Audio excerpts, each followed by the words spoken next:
Welcome to the Sky Narratives YouTube channel, where we unravel the mysteries of the cosmos and our place in it. We invite you on a journey through time and space, from the comfort of your home. We delve into enigmatic tales, myths, and scientific theories that attempt to explain our existence and the universe we inhabit. Today, we take you on an adventure beyond the confines of our world, to explore an engaging narrative that could potentially shed light on the pathway of human evolution. Get ready as we delve into the intriguing tale of Enki's rebellion, the genesis of knowledge. Brace yourself as we venture into a world of advanced beings, genetic engineering, and a rebellion that could have shaped the course of life on Earth. Stay tuned and prepare to have your mind expanded. Ever pondered the mysteries of human evolution? Could the answer lie in the tales of the Anunnaki?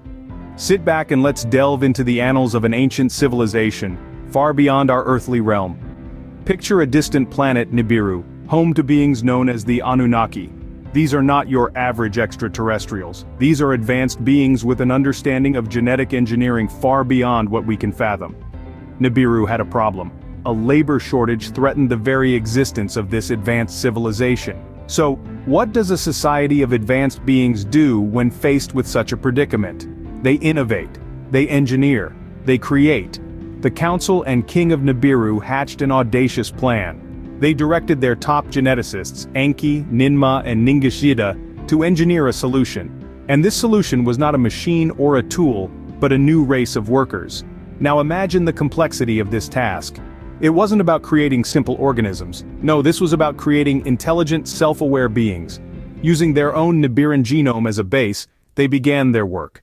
They mixed, matched, and manipulated genes, adding a bit of copper and clay here, a dash of proto-Bigfoot genes there. It was a daring recipe for life. This was not a process undertaken lightly. It was a meticulous task, requiring patience, precision, and an unparalleled understanding of the building blocks of life. The result was nothing short of extraordinary. A new race, a hybrid species, designed with the capacity for self-awareness. These beings were the first of their kind, marking a new chapter in the story of life. Thus, the stage was set for an audacious plan that would forever change the course of life on Earth. Enter the master geneticists Enki, Ninma, and Ningishida, tasked with the creation of a new species. What does it take to create life? Not just life, but a new species capable of self-awareness and cognition? A pinch of audacity, a dash of genius, and a whole lot of ancient Nibiran know-how. Our story takes us to the distant planet of Nibiru, where a labor crisis sets the stage for a daring experiment. Enki, Ninma, and Ningishida, three of Nibiru's most brilliant minds, are given the monumental task of creating a new labor force. Their secret recipe?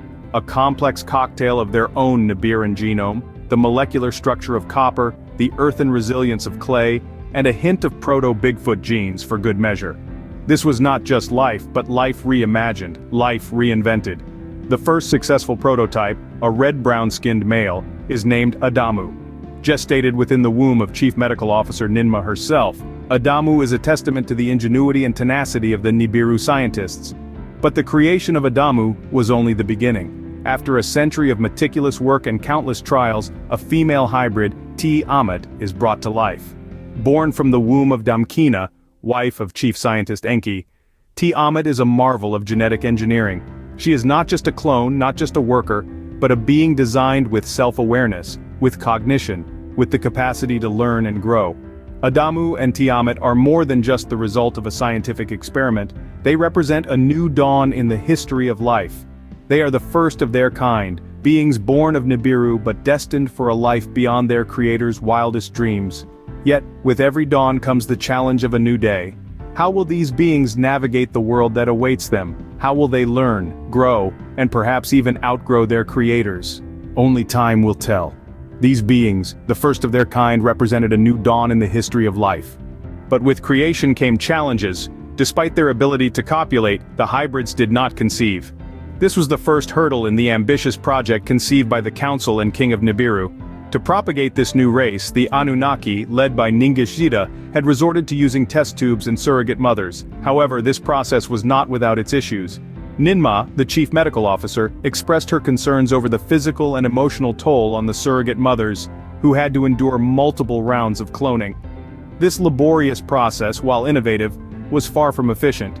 The hybrids' inability to conceive naturally was a significant obstacle in the path of their evolution. Enter Enki, the chief scientist of Nibiru. Known for his rebellious nature and relentless pursuit of knowledge, Enki was not one to be deterred by challenges. He believed in the potential of these hybrids, these beings that were part Nibiran, part Proto-Bigfoot, and part something uniquely their own. He saw in them the spark of life, of intelligence, of self-awareness, but he also saw their struggle, their inability to conceive, to propagate their kind. So defying the council and king, Enki made a decision that would forever change the course of history.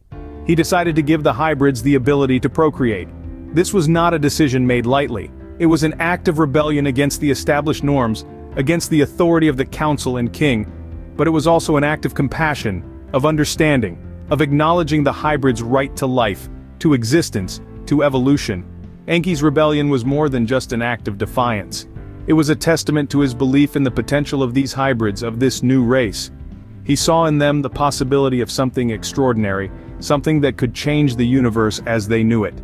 Enki's rebellion, a defiant act against the council and king, was the genesis of knowledge, the spark that ignited the evolution of mankind.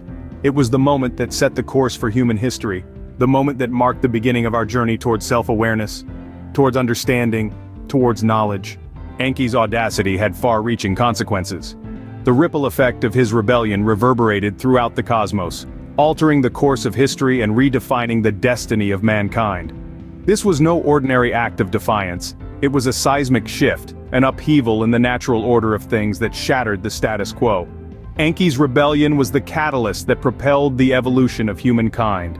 It was the spark that ignited the human consciousness, the impetus that drove our ancestors to question, to seek, to learn. It was the genesis of knowledge, the birth of curiosity, the dawn of inquiry.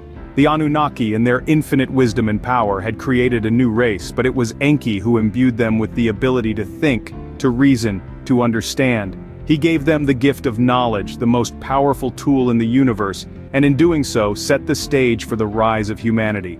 Enki's rebellion, a single act of defiance, was the genesis of knowledge, the spark that ignited the evolution of mankind.